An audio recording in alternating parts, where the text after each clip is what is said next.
আসসালামু আলাইকুম প্রিয় ছাত্রছাত্রী, আলোচনায় ছিলাম অর্থনীতি অনার্স দ্বিতীয় বর্ষ ও মাস্টার্স শেষ বর্ষ ব্যষ্টিক অর্থনীতি মাইক্রো ইকোনমিক্স সাবজেক্টে উপাদান উৎপাদন বিশ্লেষণ চ্যাপ্টারে ইনপুট আউটপুট অ্যানালাইসিস চ্যাপ্টারে আমরা আলোচনায় আসি। চারটা ক্লাস আমরা করে ফেলেছি, আজকে হবে পঞ্চম ক্লাস পার্ট 05। আলোচনা করব উপাদান উৎপাদন বিশ্লেষণ অধ্যায়। তো এই অধ্যায়ের ম্যাথমেটিক্যাল টার্ম সলিউশন করতে গিয়ে আমাদেরকে ম্যাট্রিক্স সম্পর্কে জানতে হবে। ম্যাট্রিক্স আমাদের অর্থনীতি অনার্স দ্বিতীয় বর্ষের ম্যাথমেটিক্যাল ইকোনমিক্স গাণিতিক অর্থনীতির একটা মেজর অধ্যায় ম্যাট্রিক্স, যে অধ্যায়ের ক্লাস এখন আমি দেইনি। তো আমরা উপাদান উৎপাদন বিশ্লেষণ এই চ্যাপ্টার আলোচনা করতে গিয়ে ম্যাট্রিক্স ধারণা লাগবে।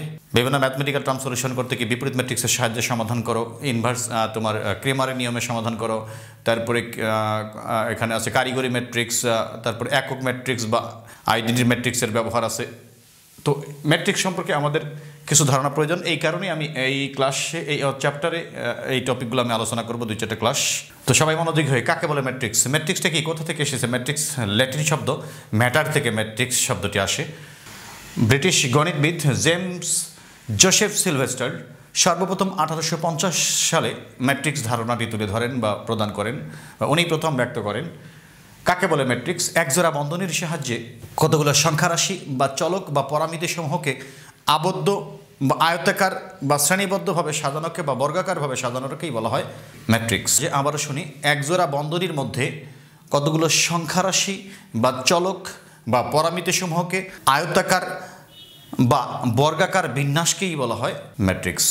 ম্যাট্রিক্সকে ইংরেজি বড় হাতের বর্ণ A B C D ইত্যাদি দ্বারা প্রকাশ করা হয়। যেমন আমি একটা ম্যাট্রিক্স দেখাবো, ম্যাট্রিক্স দেখানোর আগে আমি দেখাচ্ছি ম্যাট্রিক্সের চিহ্নটা কীভাবে আসে। দেখো, এইভাবে একজোড়া বন্ধনীর সাহায্যে দেখানো হয়, থার্ড ব্র্যাকেটের সাহায্যে দেখানো হয়।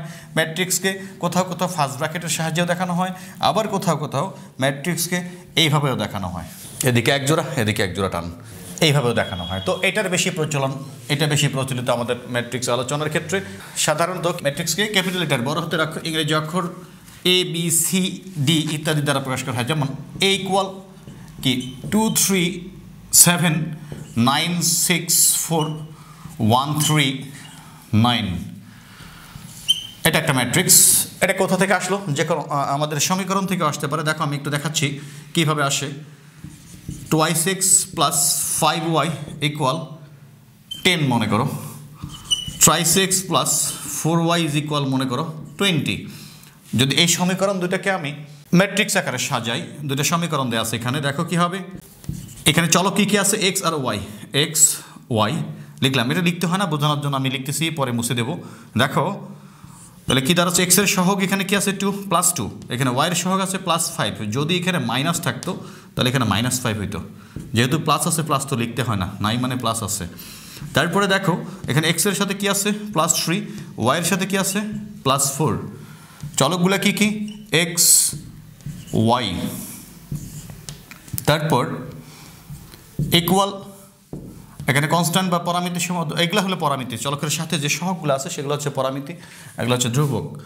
10 20। দেখো চলকের সহগসমূহ বা পরামিতি সমূহকে নিয়ে আয়তাকার বা শ্রেণীবদ্ধভাবে সাজানো হয়েছে বা বর্গাকারভাবে সাজানো হয়েছে।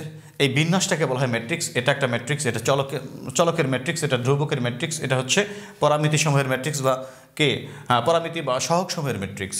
এইভাবে ম্যাট্রিক্সটা আসে কি, ম্যাট্রিক্সের সারি আর কলাম আমি উপরের ম্যাট্রিক্সটাতেই দেখাচ্ছি তোমাদেরকে, খেয়াল করো। এগুলোকে বলা হয় সারি, এটা একটা সারি, এটা একটা সারি, এটা একটা সারি। তাহলে সারি কটা আছে এখানে? 3টা। প্রথম সারি, দ্বিতীয় সারি, তৃতীয় সারি, 3 সারি। এটা হলো কলাম, এগুলো হচ্ছে কলাম। তাহলে প্রথম কলাম, দ্বিতীয় কলাম, তৃতীয় কলাম, 3টা কলাম, 3 সারি 3 কলাম। ম্যাট্রিক্সের ক্রম বা মাত্রা কি, খেয়াল করো। ম্যাট্রিক্সের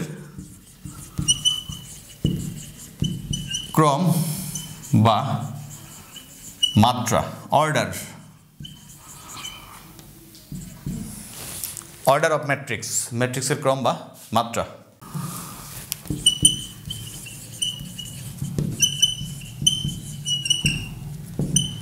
ম্যাট্রিক্সের অর্ডার বা ক্রম বা মাত্রাটা কি, খেয়াল করো। এখানে আমাদের কি ছিল, এ ইকুয়াল ছিল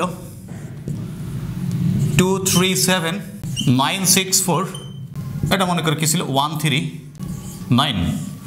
এখানে সারি কটা ছিল, খেয়াল করো 3টা। কলাম কতটা ছিল? 3টা। 3/3 ক্রমের ম্যাট্রিক্স। গুণের মতো চিহ্নটাকে কি বলা হয়? বাই বলা হয়। ম্যাট্রিক্সের অর্ডার বা ক্রম নির্দেশ করতে কি বলা হয়? গুণের মতো চিহ্নটাকে বলা হয় কি? বাই। 3/3 ক্রমের ম্যাট্রিক্স। প্রথম 3 দ্বারা সারি সংখ্যা বোঝায়। অলওয়েজ ম্যাট্রিক্সের ক্রম নির্দেশ করতে প্রথম সংখ্যাটা হবে সারির কতটা আছে সারির সংখ্যা, আর পরের অঙ্কটা হবে কলামের সংখ্যা। প্রথমে কি লিখবো আমরা? সারির সংখ্যা লিখবো, আর তারপরে কি লিখবো? কলামের সংখ্যা লিখবো। তাহলে 3/3 অর্থাৎ 3 সারি 3 কলামের ম্যাট্রিক্স। 3 সারি 3 কলামের ম্যাট্রিক্স। যেমন আমি আরেকটা দেখাচ্ছি, বি ইকুয়াল 7419। এটা কত সারি? 2 সারি। কলাম কতটি? 2টি। 2/2 ক্রমের ম্যাট্রিক্স। 2/2 ক্রমের ম্যাট্রিক্স। আর একটা যদি আমরা দেখাইতে যাই, মনে করো 723146। এখানে সারি কতটা? 2টা। কলাম কতটা? 3টা। 2/3 ক্রমের ম্যাট্রিক্স। 2/3 ক্রমের ম্যাট্রিক্স। 2 সারি 3 কলাম। 2/3 ক্রমের ম্যাট্রিক্স। যদি এটাকে আমি দেখাইতে যাই, 4 7 6 5, এগুলো আমি মন করা অঙ্ক সংখ্যা লিখতেছি। 2 9। এটা কত?